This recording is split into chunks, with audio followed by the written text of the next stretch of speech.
Why don't you stand with us as we sing together?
This morning, whether you're here in person in the room or you're joining us online and engaging in that way, or maybe you're watching this later in the week, we're so glad that you've decided to join us. We're going to be in this service for just about an hour. We're going to continue to sing, to worship, praise our God. We're going to hear from the Word of God and reflect on it, and then Pastor Jeremy's going to bring us our next message in A Summer in the Psalms, which is a series we've been enjoying a ton this summer. We're going to continue to sing and worship. And worship is just responding to God. It's just responding to all that Jesus Christ has done for you. So instead of just coming into this space or watching online and just singing the words because they're on the screen, why don't we take some time and actually reflect on what Jesus has done for you, even just this week, maybe even this morning. Respond to his grace. Respond to his forgiveness. Respond to his unconditional love for you that you had this morning before you even did anything to deserve it or earn it. Let's respond by continuing to worship, to sing about that love.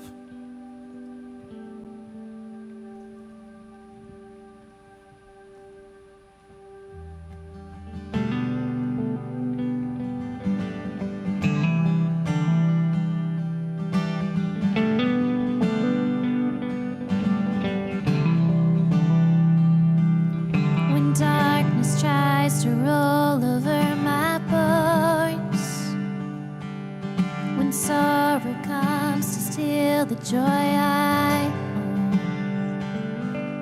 when brokenness and pain is all I know, I won't be shaken, I won't be shaken. My fear doesn't stand a chance when I stand in your love. My fear doesn't stand a chance when I stand in your love. My fear doesn't stand a chance when I stand in your love.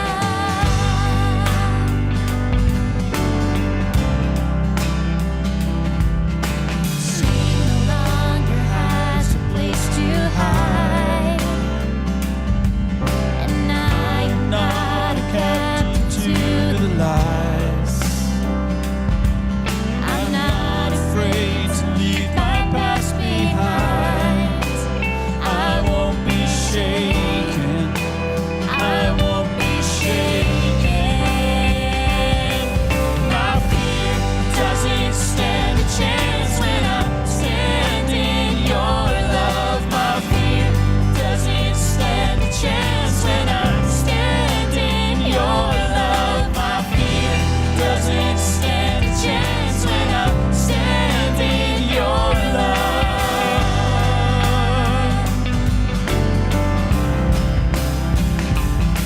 There's power that can break off every chain. There's power that can empty out a grave. There's resurrection power that can save. There's power in your name. Power in your name. There's power that can break off every chain. There's power that can empty out a grave. There's resurrection power that can save. There's power in your name. There's power in your name. My fear doesn't stand a chance when I stand in your love. My fear doesn't stand a chance when I stand in your love. My fear doesn't stand a chance when I stand in your love.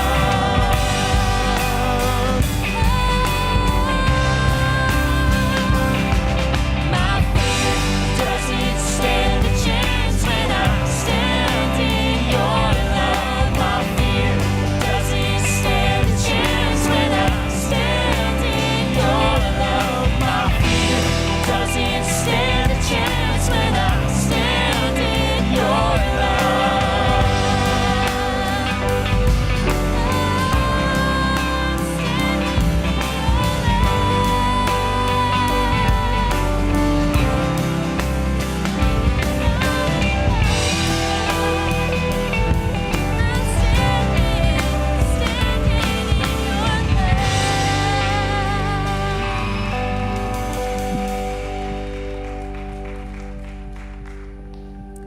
And I'll just invite you all just to sit for a moment here.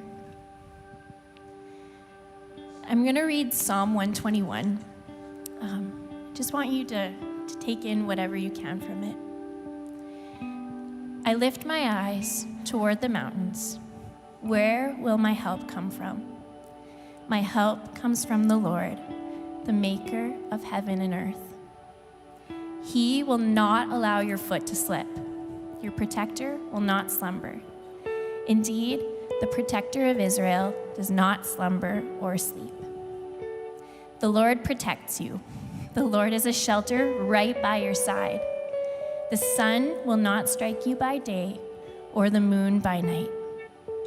The Lord will protect you from all harm. He will protect your life. The Lord will protect your coming and going, both now and forever. When I was reflecting on this psalm on my own this past week, the words that I kept coming back to were the first four. I lift my eyes. The act of lifting my eyes beyond my circumstances and instead up to God often can be more difficult than it sounds and doesn't come naturally to me. It's usually just easier to keep my eyes down and focus on all the worries and distractions of my day-to-day life. But when I actively and intentionally lift my eyes and make God my focus and vision, I know I can find hope and rest in knowing that He's in control, always watching out for me and protecting me no matter what I go through. In a second, we're going to take a couple minutes to reflect on this idea of lifting our eyes. Are there any distractions, fears, circumstances, worries, challenges that you are facing in your own life right now that you need to lift your eyes from and instead rely on and look to God? Take a moment here in this space and give those things to Him, and to thank Him for being a God who is always there and always waiting for us no matter what. We'll take some time to bring those things to Him.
Be thou my vision, O Lord of my heart, not be all else to me, save that thou art.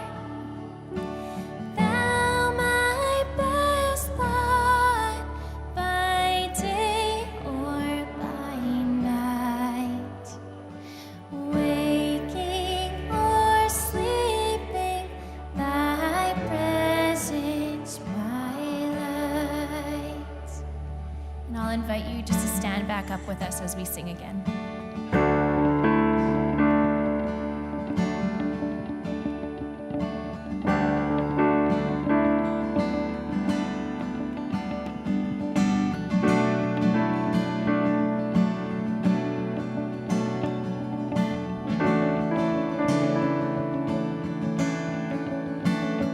I will wait for you.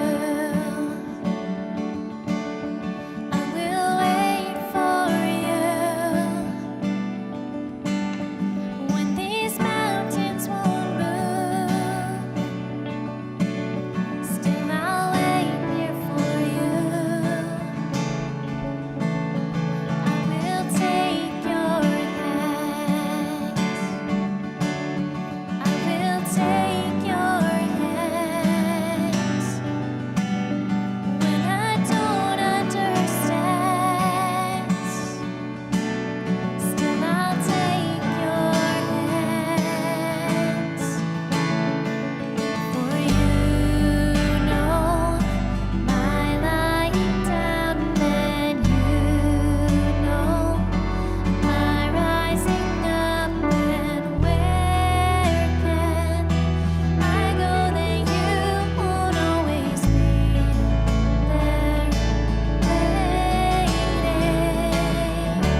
King of heaven, my victory won. May I reach heaven's joys, oh bright heaven's sun. Heart of my own heart, whatever befall, still be my vision, oh ruler of all. Heart of my own heart, whatever befall, still be my vision, oh ruler of all. God, we just thank you so much that in the middle of whatever we're going through, that we can always lift our eyes and look to you. That if we set our vision and our focus on your goodness, your hope, God, that you can help us through anything that we're going through. You're always there to protect us no matter what. And I just pray that as we continue on with today and our weeks and everything, that we would just continue to hold that in our heart. Just remember to look to you when things get hard. In your name we pray. Amen. You may be seated.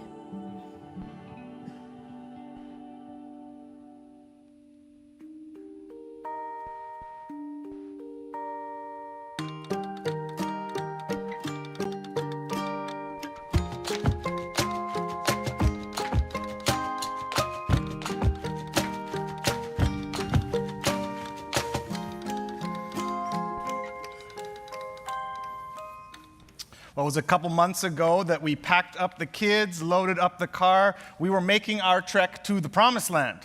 We got up really early and we hit the highway to head our way towards Kelowna. I lived there till I was 6. Heather's from BC, and so whenever we get a chance to head back that way, we do. And we try to go early before all the rest of you come over that way. And so we were out a little early. It was awesome. As we got on the road, the trip started out fairly uneventful. But the closer we got to the mountains, I got really excited because for us, anytime we're kind of into the mountains or driving through that way, it means something awesome is going to happen. And for us, it was a week long of intentional family time together in the Okanagan. Lots to look forward to. As we got towards the exit for Banff, things started to get really quiet in the car. This is about the point of the trip where my 3 passengers start to have a snooze, okay? They're all kind of checking out, and so as we continued on, things are a little quiet. But my music was sort of cutting in and out. My GPS was cutting in and out as kind of cell service was getting a little more sketchy up in the mountains. And so to not disturb my passengers, I switched to an audiobook that was downloaded, right? So it didn't kind of disrupt what was going on. But it was just a few kilometers from Lake Louise that things started to seem off. I realized that I didn't pass any cars in like a pretty long time. And I was sitting thinking, that's kind of weird. And then we're driving, I'm thinking, there's no cars coming at us either. It's like, well, this doesn't seem good. And shortly later, I found out why. There's this massive digital overhead sign, and it informed me in large, bold letters that Highway 1 at the Kicking Horse Pass was closed for construction. And part of my GPS freaking out was it trying to tell me, you're going to have a bad time. You're going away you don't want to go. And I'm thinking, oh, great, what do we do now? And so I pulled up onto the overpass, and what I saw there I could only describe to you as post-apocalyptic. There was cones everywhere, right? In no real good order. They're kind of knocked over, and there's chaos, and it's this interchange of all these roads, but there's no cars. It was like living through the Thanos snap, right? Or if you've been a Christian a long time, you remember the Left Behind books? Remember those? Those will freak you out as a kid, right? And so I'm sitting there in the middle of all of this. My passengers are starting to awaken at the little hiccup we've had here. And in this moment, I sort of look up at these huge mountains that surround us sitting there. And I think, how am I going to get through there? How am I going to get past all of this to the other side?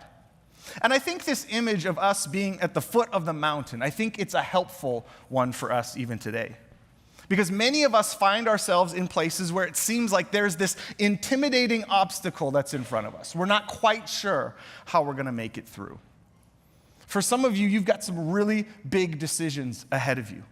And maybe even this fall, you're not sure where you're going to live, what you're going to do, what are you doing to go back to school, or any of this sort of stuff. And every day that goes by, this mountain seems to be getting bigger and bigger. And as you kind of continue to stare at it, you feel paralyzed.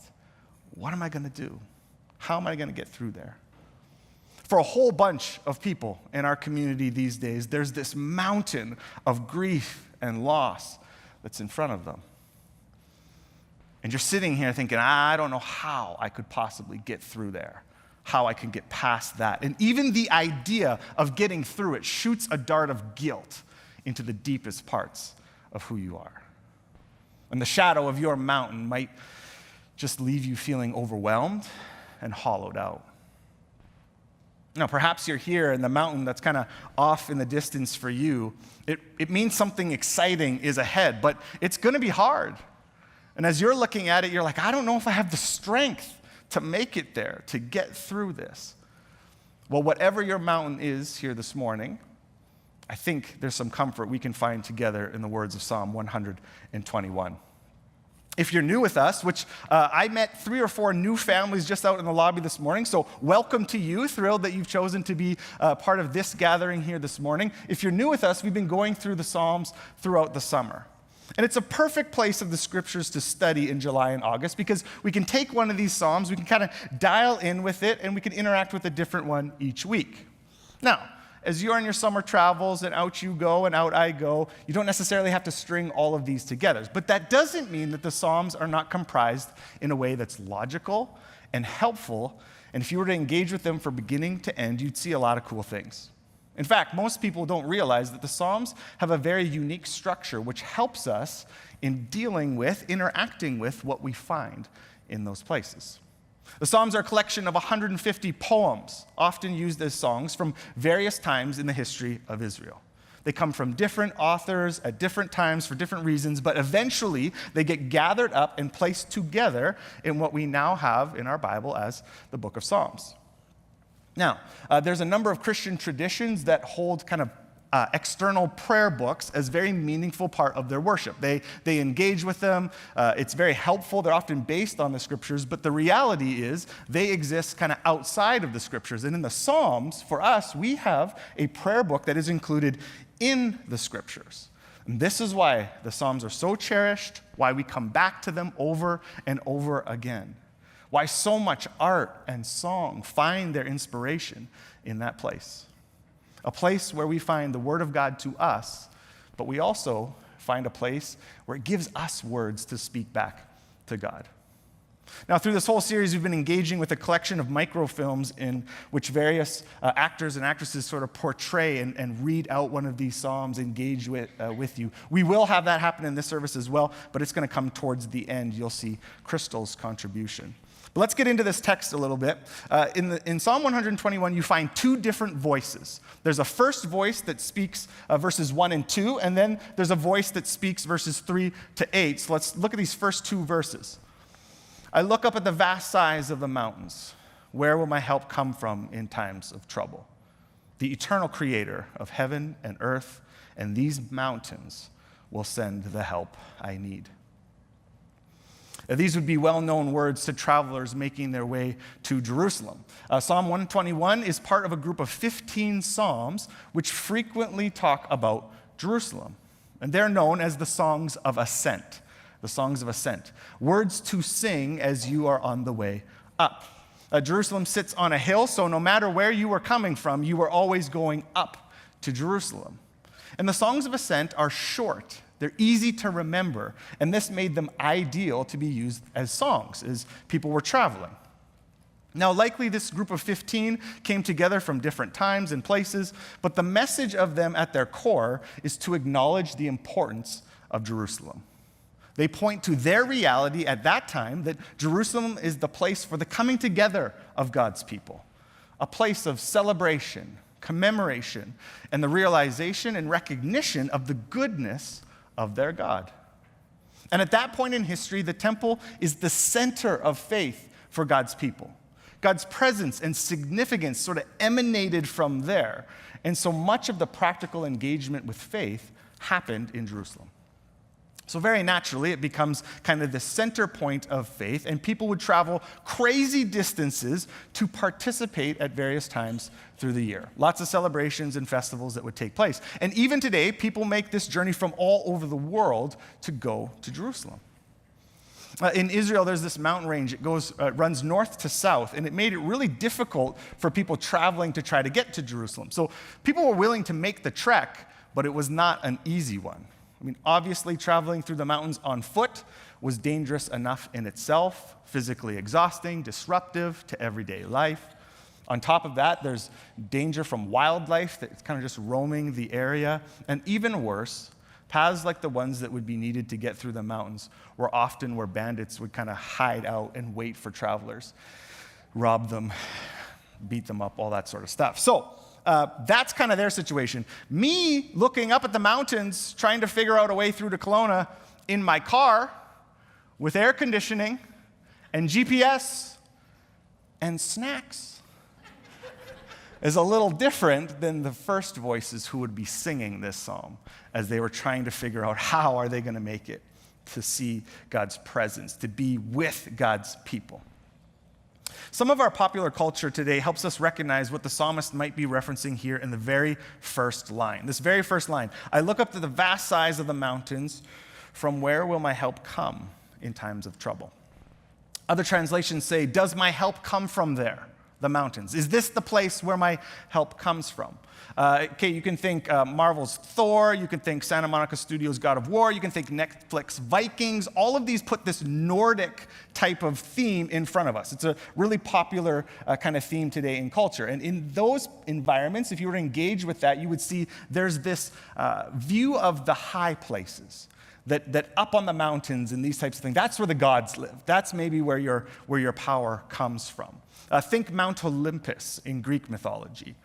Now, even in the ancient Near East, at the time that the scriptures are largely written, there was this lot of references to these places of power, these places that seem, when you look them, they reached up into the clouds, up into the heavens. They're a marvel to people all throughout history, including to us now, right? And throughout the Old Testament, you'll find various references to these venerated high places. And this isn't only limited to naturally occurring wonders, but it also seems to be quite interesting, even if we've created ones as well. You go and visit a lot of big cities. What's one of the things they always tell the tourists is like, go up the tower, right? Then if you've ever gone up the tower, you go up the tower and you think, I paid $45, and you look around and you go, well, the airplane was still a better view, right? Go to the tower. It's like every big city has a tower. You think Tower of Babel back in Genesis. You think Burj Khalifa in Dubai today, right? This huge, massive tower. People have this fascination with the high places. It seems like they always have, and my guess is that it always will be a fascination. And so the psalmist opens up with this question that would land very well with the people in his day. Is this mountain the source of power? Is this mountain where my help comes from? Does it have the power to save me, to serve me? Should the mountain be this object that I worship as I stand and I look at its vastness? Well, the author quickly dismisses this idea and rightfully recognizes that, well, in his case, the mountain is the source of objection, of obstacle to pass. It's going to give him difficulty.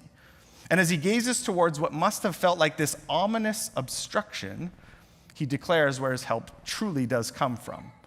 The eternal creator of heaven and earth and these mountains will send the help I need. The one who created the mountains is the one who can save in times of need. And here's where we find the switch to the other voice in the psalm. I mentioned 2 different voices, right? 3 to 8 is now the second voice. It's the voice of a priest, of a worship leader. It's sort of the voice back, giving God's promises back to the individual of verses 1 and 2, sort of asking this question, pondering this idea about the mountains and saying, no, I think maybe it is the God who created the mountains that's there. And then this second voice comes in to provide that reassurance. So here we are. We pick it up in verse 3. He holds you firmly in place. He will not let you fall. He who keeps you will never take his eyes off you and never drift off to sleep. What a relief. the one who watches over Israel, never leaves for rest or sleep. We read this, and it's a little unusual to us to think maybe that this was a real concern at the time. Give me a couple minutes here. I want to show you about why this actually is. The idea of a sleepy deity is another common view of the day. This was the idea that you had to wake up the gods, that if you fell into trouble, it could be because they lost track of you. They just got busy. They were doing something else, and so you constantly had to sort of vie for their attention to make sure that they hadn't kind of ventured off onto something else. And there's an element of this that continues in modern-day Eastern religions in particular. There's a number of examples. I'll give you just one. In the Shinto belief system, before prayer, there's a series of steps that you would take. This includes a bowing, flipping a coin, but then you are to clap.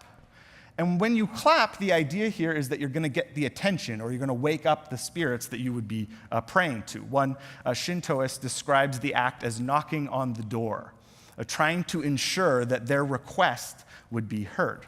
Now, to be very clear, that's not why we clap here, okay? Like after a worship song or something like that, it's like, oh no, we put Jesus to sleep. Everybody clap and wake him up. Now, if it wakes you up because you dozed off, that's a separate issue, right? But this isn't necessarily super common for us when you're just talking to your neighbor or somebody at the office. It's not that a lot of people would talk about this sleepy God concept. So I got thinking about this to go, okay, what's sort of our modern day equivalent? Where would you engage with someone who maybe would have this sort of belief? And so I thought about this for a while, and I think one example that might be helpful is this idea that's held by some deists. Okay, you say, well, what is a deist? Here's a quick description on it. Deism, or the religion of nature, was a form of rational theology that emerged among, we'll call them free-thinking Europeans in the 17th and 18th centuries. Now, deists insisted that religious truth should be subject to the authority of human reason rather than divine revelation. So consequently, they denied that the Bible was the revealed word of God. They rejected the scripture as a source of religious doctrine. Now, here's what I want you to see. While most people that I would engage with a spiritual conversation with who are not followers of Jesus, they don't come up to me and say, hi, nice to meet you, Pastor, I'm a deist. Okay, that's not how it works. But here's part of the belief system that I do think comes up often in our culture. See, for deists, God was a benevolent but distant presence. A creator who sort of set everything into motion and then sort of went off to be on vacation or something like that, right? You hear people talk about this idea, I believe in a higher power that's out there somewhere, right? It's out there, I believe there's something there, but this is how it works. And what we can't miss here is that the psalmist combats this idea. He's speaking directly to his own cultural time. I think it has implications for us in our cultural time to say, the God we worship, the God we serve, is not inattentive. He's not checked out. He's not off somewhere, totally does not care about what we are going through, what we are living through, that this is a key part to understand. And so even in just this short line in the psalm, the psalmist pokes at this idea. And I think it's helpful for us as well. Now, there's of course a well-known story about Jesus that adds some texture here for us, isn't there? The Synoptic Gospels, Matthew, Mark, and Luke, they all tell this fascinating story of Jesus literally asleep during a crisis, right? If you don't know this story, I want to read it to you real quick. It's from Mark chapter 4. As evening came, Jesus said to his disciples, let's cross to the other side of the lake. So they took Jesus in the boat and started out, leaving the crowds behind, although other boats followed. But soon a fierce storm came up. High waves were breaking into the boat, and it began to fill with water. Jesus was sleeping at the back of the boat with his head on a cushion. The disciples woke him up shouting, "Teacher, don't you care we're going to drown?" When Jesus woke up, he rebuked the wind and said to the waves, "Silence, be still." And suddenly the wind stopped, and there was a great calm. Then he asked them, "Why are you afraid? Do you still have no faith?" The disciples were absolutely terrified. "Who is this man?" they asked each other. "Even the wind and waves obey him." Sometimes we look at the disciples and how they interact with Jesus, and we think, man, these guys, they just don't get it. And that's an easy thing to say with a couple thousand years of hindsight. in fairness to the disciples here, Jesus is legit asleep, right? Like there is a sleepy God in front of them, right? He is literally asleep in this moment. And in their fear and in their anxiety, in the midst of their circumstance, they run to try and get Jesus' attention, like he had forgotten about them. And they ask a question that so many of us ask in our own moments of challenge. Teacher, don't you care that we're going to drown? And we resonate with this question because you have your own version of this question, don't you? God, don't you see what's going on in our world? God, can't you see what's happening to your people? Why don't you care? Why don't you do something? Why don't you intervene? Don't you love them? Don't you love me? Jesus, can't you see that we're at the end here? Our boat's taken on a lot of water. This might be the end of it for us. Have you forgotten about me?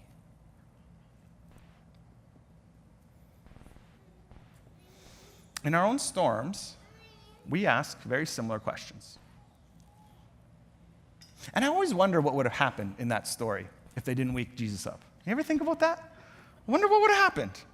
Would the storm just have stopped on its own, right? Would Jesus have woken up because his cushion has now become a waterbed, right?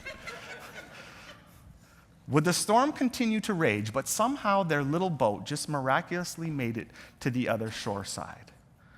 That would be a story in itself, wouldn't it?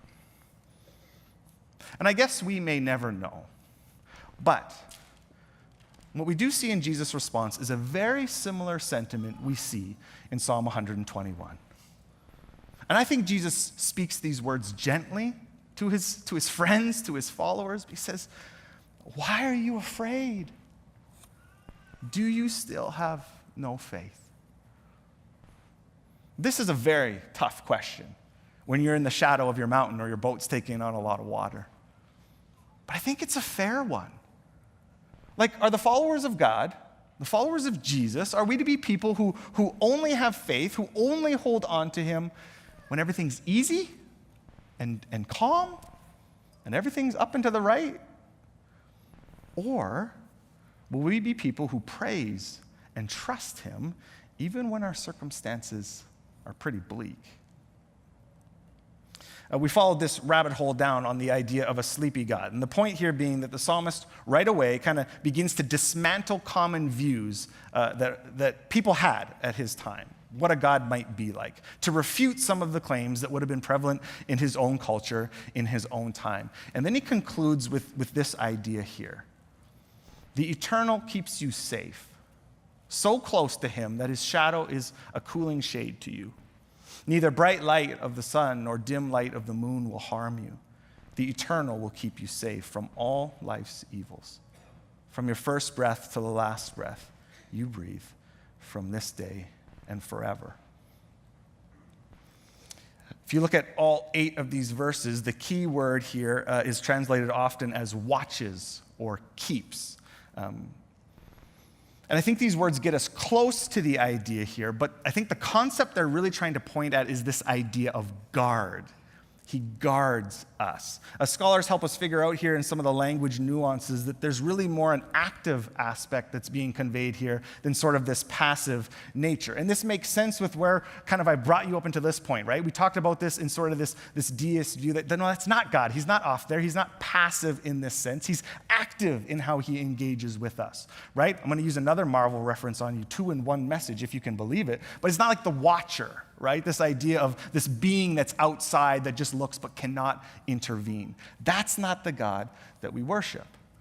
And so we see this idea that okay, more than keep, like God doesn't just like keep us, like put us in a keepsake drawer or something, and he doesn't just watch us sort of off somewhere, but that he's engaged. He guards us. He is with us. He plays an active role in caring for his people. He stands beside you. He walks with you. He protects you with his very presence being near to you, so that no matter where we find ourselves, we're never too far away. And as the people of Israel journeyed towards Jerusalem singing this song, they would be filled with the excitement of being near to God, because that's how it worked at that time. It was like you got to go to the temple to be close to God. right? But as we read this, as we look at this today, we should be able to see very clearly how God comes near to us. That this active portion of God's care is demonstrated most strikingly in the person of Jesus Christ. That God acts in this dramatic and powerful way, more than just protecting us in our travels to the mountain, more than just calming the sea on the water, is that God actually moves in. He protects us from the ultimate death we would face, from the consequences of our failure and our selfishness. And he acts in the most shocking way. He takes our place. This is a short psalm.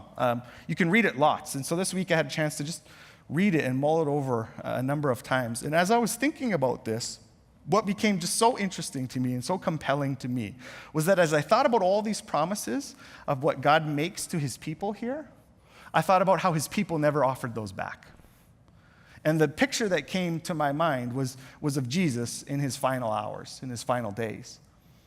You think about before Jesus was arrested, who's the one who falls asleep? It isn't him. It's his disciples. It's his followers. It's his friends. He says, guys, stay awake and pray.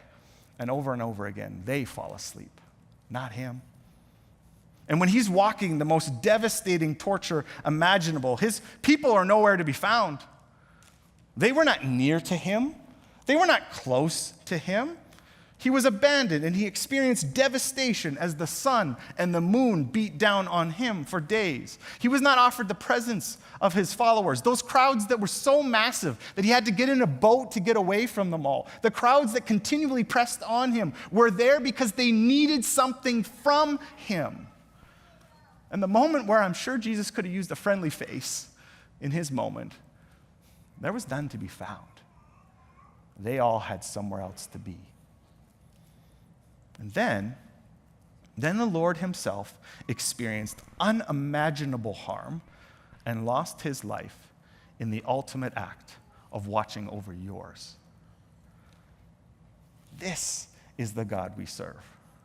This is the one who delivers us, protects us, cares for us, draws near to us.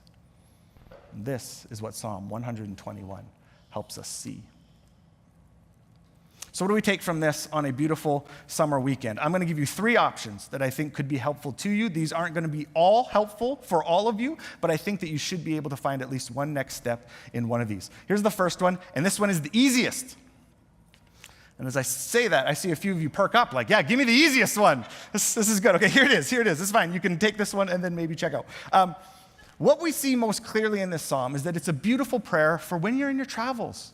Right? Like that at its core is what it's about. And so many of us in the next weeks and months here, we're going to be driving or we're going to be flying, and maybe you include Psalm 121 as part of your preparation.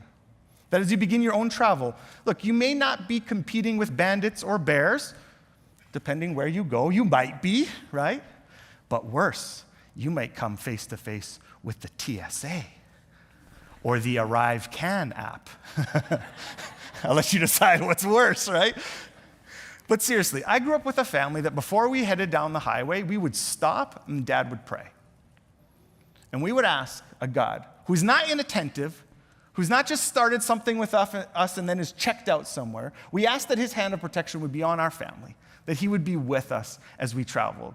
And as I stand here today, I can't tell you how meaningful that was to me and how much that inspired me. And we do it now as a family before we're off on our travels to ask that God would be with us. And look, maybe this is how you use Psalm 121, that you engage with this, that it gives voice to some of your prayers as you make your own journeys this summer. I think this is a way that every single one of us can engage with this text. It's really simple steps to including God's word into our everyday lives. So that's number one. That's the easy one. That's a pass, okay? That's good. The second is much more difficult. Much more difficult. If you're a follower of Jesus, and maybe even if you're not, and you find yourself feeling fearful and anxious or filled with grief and despair, would you consider using Psalm 121 to provide solace for you? And listen, I know There are some of you in the room, like I know, and there's a bunch of you that I'm sure are in this similar situation that I don't know, but there's enough of you that I do, that you're right in this space. And it may feel like God hasn't been with you, that he is asleep at the wheel, so to speak. And it may be very tempting for you to look somewhere else for comfort. It may be very tempting and appealing for you to turn towards something that you know is not good for you. And listen, in the Psalms, you're going to find many portions which are laments. If you were to take all 150 Psalms and you just had to divide it into two buckets, you kind of get praise and lament. Those are the two buckets. You get praise Psalms, which is sort of like what this one is we're talking about, and then you've got a bucket that's lament Psalms. These are the everything sucks Psalms, right? They are just like, my life is broken, everything's a mess, this is chaos, where are you, God? And it could be that you need to hear those words and you need to engage with that. But it could also be that those who would sing the songs of ascent know something that we don't. It could be that in the midst of the hard, in the middle of the ugly, messy challenges of our lives, while we're still in the shadow of the mountain, that hope and faith and maybe even joy can still come in the midst of uncertainty. That you can use these words as a calming presence to redirect your anxious emotions towards the God who gives us these words. This is what Crystal's reciting of Psalm 121 gives us a picture of. Take a look.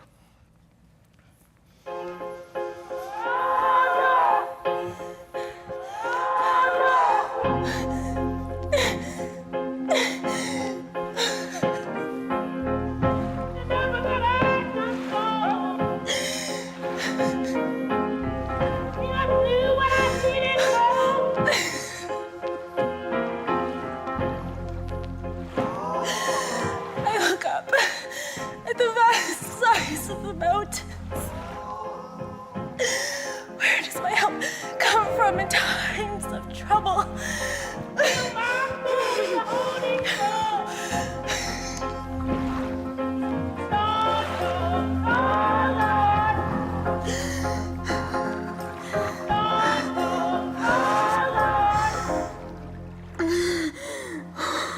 The eternal creator of heaven and earth and these mountains will send the help you need.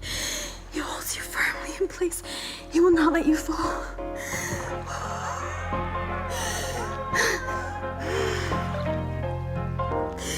He who watches over you will never take his eyes off you and never drift off to sleep. What a relief. The one who watches over us never leaves for rest or sleep.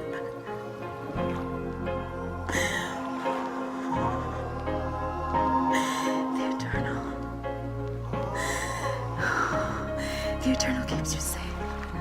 So close that his shadow is a cooling shade to you. Neither the bright light of sun nor the dim light of moon will harm you.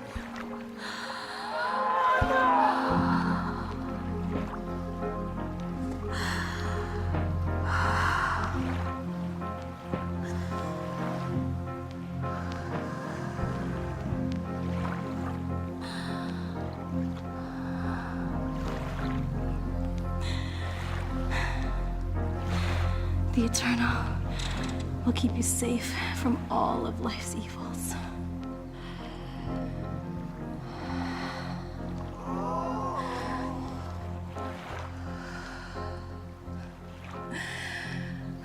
From the first breath to the last breath you breathe. From today and forever.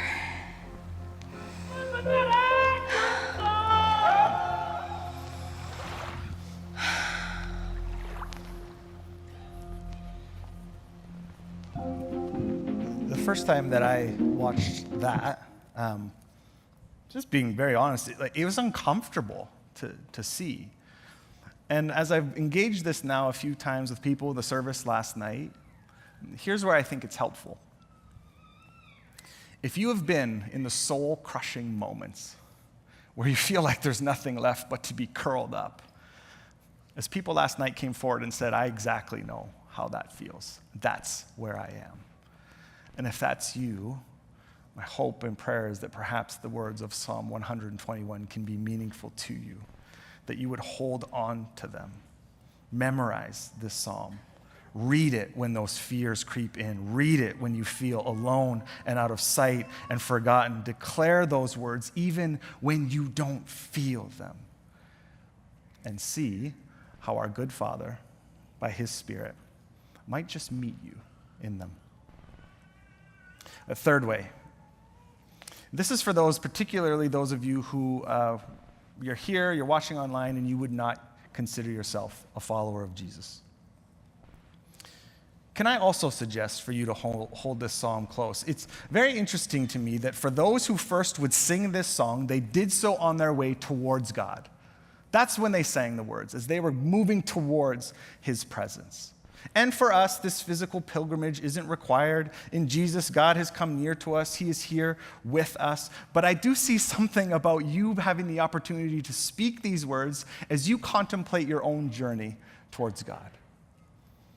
Oh, Jesus is ready to be with you, to be near to you. But no one can make that journey for you. We'd love to help you take those steps, but they're your steps to take. And there are some of you, maybe you're here, and the obstacle that you have is that you're counting the cost of what it would be to actually take this journey. Because you wisely astute that if you were going to actually become a Jesus follower, that your life might need to change. That interests might need to change. That how you live your life might need to change. There might be some relationships that need to be put to the side, at least for a season, as you figure this thing out. And so you're counting the cost of what it would be for you to actually take this journey. And you know what? It's a wise step to take. And you have the space and the time here to do that. You belong here. You're welcome here. And when you are ready, we'd love to walk those steps with you. For some of you, you want to be close to Jesus, but because of the church or because of people who've called themselves Christians, you just feel like, yeah, I want to be on that journey, but I've just been beaten up along the way. If that's you and you're here, I'm very sorry that that has been your experience. That the church was not a safe place for you. That Christians in your lives were not what they ought to have been. And if you're willing, when you're ready, and if you can trust us, we would walk that journey with you in your timing, in your space, and when you're ready. And others of you, you've just kind of gotten off the path. Maybe you had an interest in Jesus, you had an interest in God, but things in life came up, and so you kind of halfway engage with this, but really you're not on the journey. And look, there's no time like the present to get back on the path, and we would love to walk that with you. And none of us are perfect. None of us have made it to the top of the mountain, but we're all just here to gather up together, to encourage one another and say, we're going to all just take our next step, and we're going to do this together, just like the people who first sung this psalm traveled together, because it's better to go together than it is to go by ourselves. And so that's what we do here every single week, is we gather up, we encourage each other on. Sometimes you're here and you're having a great week, and sometimes you're here and it's the worst week of your life. But you know what matters is that you're here, that you're with God's people, and that you will do this together as we all point our affection towards Jesus Christ. So, the team's going to lead us in one more song, and this is your time. Do with it what you will. Sit, just be quiet, stand, sing, whatever you'd like. But would you consider what God may be speaking to you in these moments? And then I'll come back and close us out.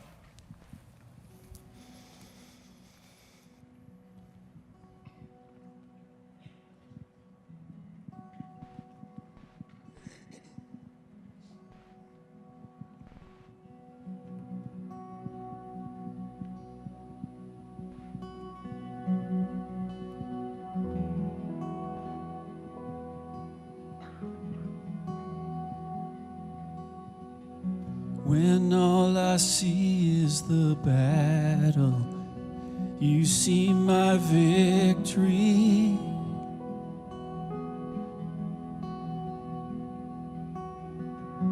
When all I see is the mountain, you see a mountain moved. And as I walk through the shadow, your love surrounds me.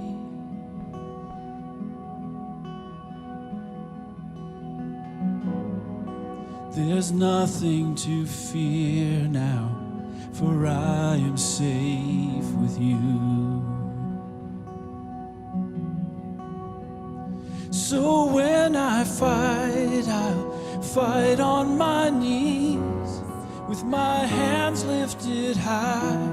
Oh God, the battle belongs to you, and every fear I lay at your feet. I'll sing through the night. Oh God, the battle belongs to you.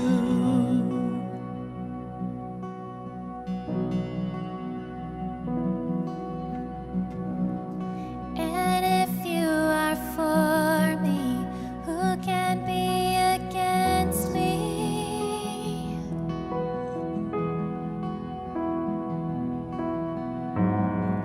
For Jesus, there's nothing impossible for you. When all I see are the ashes, you see the beauty.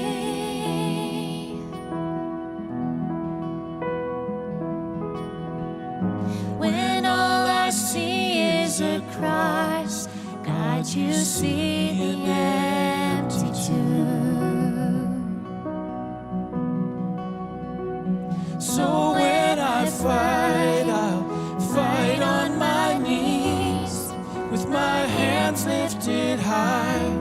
Oh God, the battle belongs to you, and every fear I lay at your feet. I'll sing through the night. Oh God, the battle belongs to you.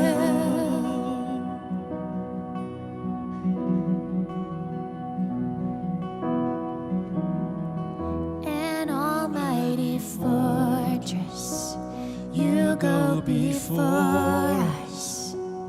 Nothing can stand Against the power of our God, you shine in the shadows, you win every battle. Nothing can stand against the power of our God. An almighty fortress, you go before us. Nothing can stand against the power of our God. You shine in the shadows, you win every battle. Nothing can stand against the power of our God. So when I fight, I'll fight on my knees, with my hands lifted high. Oh God, the battle belongs to you, and every fear I lay at your feet. I'll sing through the night. Oh God, the battle belongs to you. Oh God, the battle belongs to you.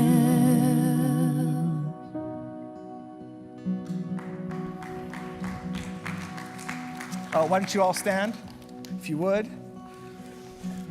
One of the things we've been doing through this whole series is, as you engage with the Psalms, if God's speaking to you, if one of these places in particular is meaningful, is for you to have your own way of creative expression. And last week I saw somebody's painting and they talked about what it meant to them and what God was teaching them in that. And love that. You can submit all of those, ask any questions about that to psalms@spac.ca. We're going to do something cool with those at the end of this series. Here's what I'd like to do as we end here, is to, in our own way, sort of reenact this very first way that the people of God would have used this psalm. And so the team here and all of you, you're going to be that first voice in the psalm. You're going to read, if you would like to participate, you're going to read together those first 2 verses. And then if your posture would change and you're willing to sort of just have this posture of openness, I will declare those words of verses 3 to 8 back to you as your benediction and how we close out this service. So if you'd like to participate, please do follow along here. I look up at the vast size of the mountains. From where will my help come in times of trouble? The eternal creator of heaven and earth, and these mountains will send the help I need.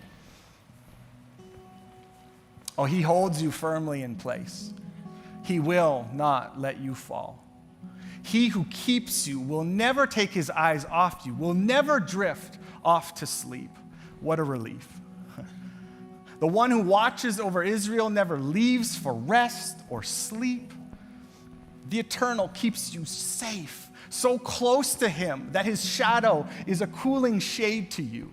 Neither the bright light of the sun nor the dim light of the moon will harm you. The Eternal will keep you safe from all of life's evils, from your first breath to the last breath you breathe, from this day and forever. Amen. It's good to be together. If you'd like to visit, like someone to pray with you, we'll be hanging down here at the front for a little while. God bless you richly. We'll see you back next week.